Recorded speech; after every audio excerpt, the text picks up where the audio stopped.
નમસ્કાર, આપ જોઈ રહ્યા છો સ્પાર્ક ટુડે ન્યૂઝ. સમાચાર સુરતથી મળી રહ્યા છે. સુરત પોલીસ દ્વારા 76મા પ્રજાસત્તાક દિવસની ઉજવણી કરવામાં આવી. પોલીસ કમિશનર અનુપમસિંહ ગહેલોત દ્વારા ધ્વજવંદન કરવામાં આવ્યું. અલગ અલગ પોલીસની પ્લાટૂન તૈયાર કરવામાં આવી છે. કાર્યક્રમમાં મોટી સંખ્યામાં શહેરના લોકો પણ ઉપસ્થિત રહ્યા હતા. જ્યારે પોલીસ કમિશનર, પોલીસ કર્મીઓ અને અધિકારીઓનું પણ સન્માન કરવામાં આવ્યું.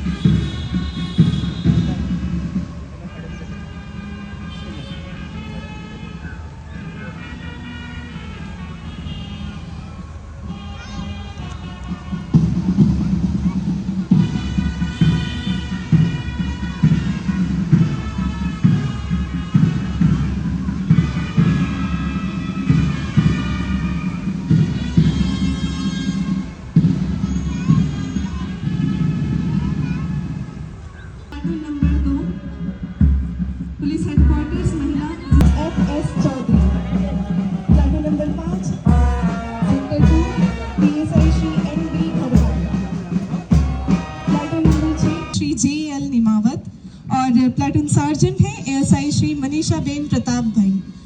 महिला शक्ति के प्रदर्शन करता हुआ प्लाटून नंबर 2, प्लाटून नंबर 4 एक बार फिर से महिला शक्ति को प्रदर्शित करता हुआ सेक्टर 1 और इसी के साथ मंच की ओर से गुजरता हुआ प्लाटून नंबर 8 बुलेट प्रूफ वाहन टाटा 713 मंच की ओर से गुजरता